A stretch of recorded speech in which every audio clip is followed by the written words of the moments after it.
आप सभी का स्वागत है मेरे YouTube चैनल एडुबंच में। तो आज हम बनाने वाले हैं भरवा करेले। आपने देखा होगा कि करेले बच्चों को अक्सर पसंद नहीं आते, बड़ों को भी पसंद नहीं आते क्योंकि वो कड़वे होते हैं।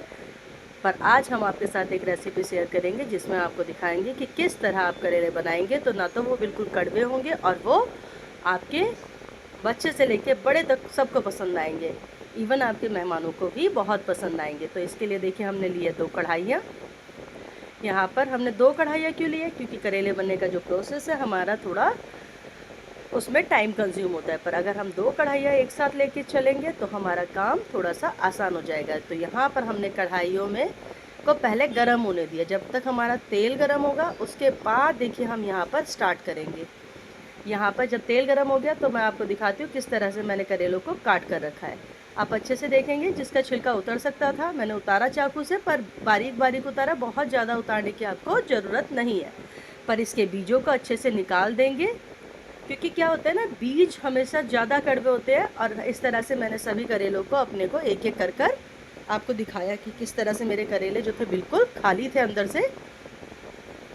और इसका जो ऊपर वाला हमने अब छिलका उतारा है, आप सोच रहे होंगे हम उसका कोई उपयोग नहीं करेंगे, पर हम यहाँ पर एक छोटी सी चीज़ को भी यहाँ वेस्ट नहीं करेंगे। क्योंकि आपको पता है करेले हमारी एक ऐसी सब्जी है जिसमें हमारे बहुत ज़्यादा आपके ये जो बोलते हैं हेल्थ बेनिफिट बहुत ज़्यादा है। और बच्चों को ज़रूर खानी चाहिए, बड़ों को भी खानी चाहिए, हर एज के पर्सन को ये करेले ज़रूर खाने चाहिए। क्योंकि एक तो इससे भाई आजकल वेदर भी हमारा थोड़ा जो रेनी सीज़न चल रहा है, और इसमें तो आपको पता है इम्यूनिटी बहुत मैटर करती है। तो यहाँ पर हमने देखिए करेलों को अच्छे से फ्राई किया। अब मैंने एक एक करके नहीं डाला, मैंने लिया यहाँ पे आधा किलो करेले। अगर आप आधा किलो करेले ले रहे हैं तो इसके लिए आपको लगभग आधा किलो बराबर ही आपको प्याज लेनी पड़ेगी। और यहाँ हमने देखिए दूसरी कढ़ाई में भी थोड़ा सा ऑयल डाल लिया है, क्योंकि अब यहाँ पे हम इस भरवा करेले में भरने के लिए जो हमारा मटेरियल है वो तैयार करेंगे। तब तक हमारे यहाँ करेले फ्राई होते रहेंगे, इससे क्या होगा, हमारा टाइम बचेगा। अब यहाँ पे देखिए मैंने छोटी सी ओखली ली है, हमारे घर में तो भैया ही है, क्योंकि छोटे थोड़े मसाले के लिए बिल्कुल बिल्कुल ठीक है। अब देखिए मैं ओखली में आपको डाल के बताऊँगी कि आपके कौन कौन से मसाले लेंगे। यहाँ पर देखिए सबसे पहले लिए मैंने अजवाइन और जीरा, यहाँ पे ये मिक्स है मेरे इसमें। और थोड़ी सी हम यहाँ पर देखिए हम लेंगे यहाँ पर काली मिर्च हमारे 10 से 12 पीसेज हैं। तो यहाँ पे काली मिर्च भी हमने ओखली में डाल लिया। और इसके बाद देखिए हम तीसरा इंग्रेडिएंट लेंगे दालचीनी। और देखिए बीच बीच में मेरा बेटा भी आ रहा है, उसे भी कुछ बताना है। और उसके बाद हम अगला इंग्रेडिएंट लेंगे जायफल। क्योंकि एक आप सोच रहे होंगे गरम मसाले हैं, ठीक है, हाँ ये गरम मसाले का पार्ट है, पर खड़े मसालों एक होते हैं गरम मसाला पीसने के बाद उसका टेस्ट अलग आता है। पर यहाँ पे जो खड़े मसाले होते हैं इनका टेस्ट हमेशा अलग रहता है। ये हमने लिया है 4 लौंग। अब इसको क्या करेंगे, हम इसको अच्छे से कूट लेंगे। यहाँ पे देखिए हमने कूटा। अब थोड़ा वीडियो में पॉसिबल नहीं था कूटते हुए दिखाना, तो मैंने अलग से आपका थोड़ा सा यहाँ पे कूट के रख लिया है। अब देखिए हमारे साथ साथ हमारे यहाँ पे क्या हो रहा है, तेल गर्म हो रहा है। और हम करेले बनाते हैं, ये हम बनाते हैं सरसों के तेल में। यहाँ पे देखिए मैंने ओखली से अच्छे से इसे कूट लिया है। और जितना टाइम आपको ये वीडियो देखने में लग रहा है, मतलब 11 से 12 मिनट, इतनी ही देर में हमें पूरा का पूरा टाइम लगा था इन करेलों को बनाने में। और देखिए हमने दोनों ही गैस जो है वो हाई फ्लेम पे रखी है, दोनों ही स्लो फ्लेम पे एक भी नहीं है, क्योंकि रात का समय है और हमें खाना बनाने में ऑलरेडी हम देर हो चुकी है। ये जो हमने कूटे थे मसाले इनको हमने डाल लिया भुनने के लिए। अब यहाँ पे मैंने बोला आपसे आधा किलो के करीब हमें प्याज लेनी है, पर यहाँ पे हमारी जो प्याज है वो हमारी आधा किलो से ज़्यादा प्याज थी, इसलिए हमने आधा किलो यहाँ पर, कि हम साथ में कुछ और भी बनाने चाह रहे थे, तो यहाँ पे हमने आधा किलो प्याज को, क्योंकि ये जो प्याज थी वो 1 किलो थी, तो आधा किलो प्याज हमने अच्छे से ले लिया इसमें। और इसे अच्छे से हम भूनेंगे बिल्कुल ब्राउन होने तक। क्योंकि जब तक प्याज ब्राउन ना हो जाए इसमें, क्योंकि मसाला जो होता है उसका जो कलर होता है वो हमारा ब्राउन होता है, इसे हम देखिए भूनने तक डाल देंगे। अब भूनेंगे थोड़ी देर। देखिए आप सोच रहे होंगे इसे भूनने में चलाया नहीं जा रहा, पर यहाँ बीच बीच में हम इसे चलाते हुए भून लेंगे अच्छे से। अब इतनी देर में हम देखिए, क्योंकि करेले भी एक साइड से हमारे थोड़े से पक चुके हैं, तो यहाँ पे हमने करेलों को पलट दिया है। और अब हम देखिए यहाँ पर हम दूसरी तरफ हमारी जो प्याज थी और ये जो बाकी का हमारा जो इंग्रेडिएंट था, ये जो करेलों का मसाला था, इसे भी हमने, जो करेलों को काटने के बाद हमारा जो थोड़ा सा ऊपर का छिलका बचा था, इसे भी हमने अच्छे से धो लिया, क्योंकि हम इसका भी पूरा उपयोग करेंगे। इसे भी प्याज के साथ ही भूनेंगे, ताकि इसमें जो कड़वाहट है, भाई देखिए करेला तो कड़वा होता ही है ना, इसलिए इसकी कड़वाहट को कम करने के लिए अगर हम इसे भूनेंगे नहीं तो ये कड़वाहट कम होगी ही नहीं। तो यहाँ करेलों के मसाले में ही हमने अनियन के साथ ही हमारा जो है, हमने ये अच्छे से हमारे करेले को भी हम भून लेंगे। और बीच बीच में भूनते भूनते हम यहाँ पे डालेंगे इसमें, देखिए अच्छे से भुन गए हैं, ब्राउन कलर की हो गई है प्याज। अब जब इतने ब्राउन कलर की हो जाएगी तो ये हमने डाला है सूखा धनिया। और देखिए यहाँ पर आप मसाले ज़्यादा ही डालेंगे, हमने लिए 1 चम्मच के करीब हल्दी, और हल्दी को भी अब अच्छे से भुनेंगे। तब तक हम स्लो गैस कर देंगे, क्योंकि हम दूसरी कढ़ाई पे इतना ध्यान नहीं दे पा रहे हैं। बस एक बार पलट के उसे, क्योंकि क्या होता है ना, अब करेले यहाँ जल भी सकते हैं अगर हम उसे नहीं पलटेंगे, उस पर ध्यान नहीं देंगे। तो यहाँ पे देखिए अच्छे से मैंने इसे, अब इसके बाद मैंने डाली है यहाँ पे कश्मीरी लाल मिर्च, जो डाली है मैंने 2 चम्मच। अब उसके बाद मैंने ये डाला है सौंफ, इसमें राई, और इसमें हमारी जो है थोड़ी सी, हमारा जो है यहाँ पर सौंफ राई, दोनों तरह की राई, पीली राई और जो हमारी होती है काली सरसों, उसे कूट के मैंने रखा हुआ था। ये सरसों की वजह से थोड़ा, और राई की वजह से हमें पीला पीला लग रहा था, पर सौंफ राई ये पीस कूट कर एक साथ रखे हुए हैं मैंने।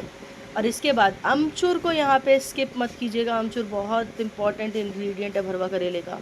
और अमचूर लिया है हमने 3 चम्मच, क्योंकि इसमें क्या है ना, खटाई की वजह से हमारे कड़वाहट जो है वो दबती है, मतलब लाइक आप कड़वाहट जो टेस्ट है वो कम आता है। और अच्छे से हम अपने मसाले को भूनेंगे, और भूनने के बाद इसमें से स्मोकी फ्लेवर आने लगे, खुशबू आने लगी आपको। उसके बाद अब देखिए हम करेले को भी अपना निकाल लेंगे, क्योंकि हमारे करेले भी यहाँ पर फ्राई हो चुके हैं, मतलब गल चुके हैं, पक चुके हैं पूरे के पूरे। अब इसे हम निकाल लेंगे। और देखिए बहुत सारी जगह पे तो बस इसी स्टेप के बाद क्या करते हैं, करेलों को फिल करते हैं और रख लेते हैं सर्विंग के लिए। वैसे तो करेले भी पके हुए हैं हमारे, और हमारे इंग्रेडिएंट जो हमने मसाला भरवा के लिए जो बनाया है बेस, वो भी पका हुआ है। आप चाहे तो इसे इस तरह से, बस केवल देखिए ऊपर है, ये देखिए इस तरह से फिल करेंगे इसे, और थोड़ा दबा दबा के फिल करेंगे। बिल्कुल कंजूसी नहीं करनी है मसाला भरने में, क्योंकि क्या होता है ना, खाने के लिए चीज़ बनाओ और टेस्ट भी ना लगे तो फिर वो अच्छी नहीं लगती। बिल्कुल दबा दबा के मसाला भरेंगे पूरा होने तक। और आप चाहे तो इसे डायरेक्ट भी सर्व कर सकते हैं, क्योंकि अब करेले बहुत सारी जगहों पे रेसिपी जो होती है वो यहीं तक बनती है, पर मुझे यहाँ पे करेलों पे जब तक ये ऊपर वाली लेयर जो करेले की है और इस पर भी मसाले का फ्लेवर ना ऐड हो, पर्सनली ये मेरी अपनी चॉइस है, पर भरवा करेले की रेसिपी जो होती है वो यहीं तक होती है। पर मुझे जब तक बाहर के उसमें फ्लेवर ना ऐड हो, जो कवर है हमारा करेले का, तब तक खाने में ना तो मतलब लगता है फ्लेवर तो आ रहा है, बट क्या है वो ऊपर से जो जब भी बाइट आएगी हमारे करेले की, वो हमारी कड़वी आएगी।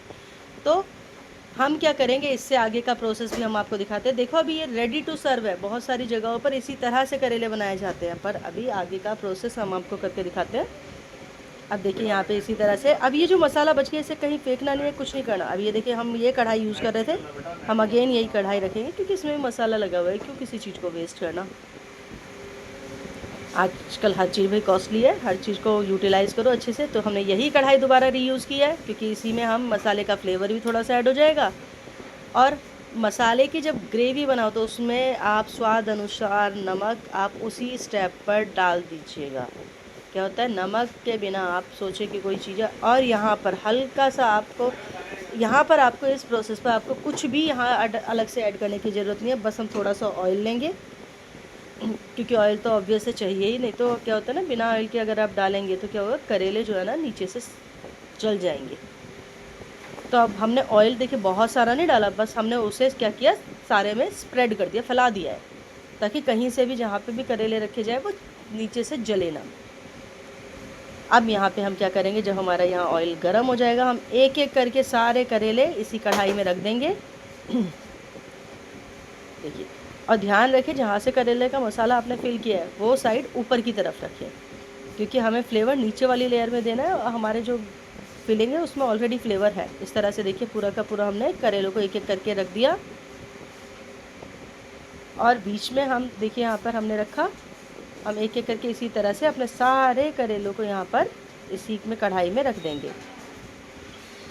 और कुछ करेले देखो टूट भी जाते हैं कभी कभी फ्राई होने में या कट करने में, तो आप परेशान ना हो, उसके अंदर भी जितना पॉसिबल हो आप मसाला डालें, फिल करें और उससे भी इसी में रख दें। क्योंकि क्या होता है ना, मसाला तो अभी हमारा बाकी भी है और उस मसाले को भी तो हमें यूटिलाइज़ करना है, तो वो भी तो इसी में जाएगा। तो आप एक काम कर सकते हैं, यहाँ पे देखो जो टूट गए हैं उन्हें भी हम ऐसे ही रखेंगे, ताकि भाई अब ये जो बाकी मसाला रहा है, अब ये जो टूटे हुए करेले थे या कुछ ओपन या कुछ खुल जाते हैं, उनमें अब मसालों का फ्लेवर देखिए इस तरह से ऐड होगा। हमने स्टार्टिंग में इसे हमने थोड़ा सा ज़्यादा बनाया था, अब इसमें भी हमारा थोड़ा सा मसाला ये रह गया है, तो हमने इसमें से भी ले लिया, कैसरोल में से भी। अब देखिए हम इसे अच्छे से मिलाएंगे, क्योंकि मसाला अलग से, मतलब आपका कोई भी अगर करेला टूट भी गया या बेसिकली वो खुल गया है, तो उसमें भी आपका पूरा का पूरा मसाले का फ्लेवर जाएगा। और देखिए इस तरह से हमने चलाया इसे अच्छे से, स्लो गैस करेंगे और अब हम इसे ढक देंगे। ढकने के बाद बस केवल आपको 2 से 3 मिनट तक, 4 मिनट तक, या पॉसिबल हो तो आप 5 मिनट तक इसे ढक के रखें। और देखिए हमने कढ़ाई जब खोली है तो हमारी अब रेसिपी बिल्कुल रेडी है, रेडी टू सर्व। और इसी तरह से देखिए मैं सर्विंग प्लेट में भी आपको सर्व, अब आप देख रहे होंगे कि मेरी किचन में बाकी जगह पे सारा सामान रखा है। देखिए जब वीडियो बनाते हैं ना, तो क्या होता है, हमारे इंग्रेडिएंट हम उसी, या तो हमारी वीडियो को हम बीच में कट कट करके बनाएं और मर्ज करें, बट अगर आप कंटिन्यू वीडियो बनाना चाहते हैं, एक ही शॉट में आप दिखाना चाहते हैं एक्चुअल टाइम कितना लगा है किसी रेसिपी को बनाने में, तो क्या होता है बाकी का थोड़ा सा सामान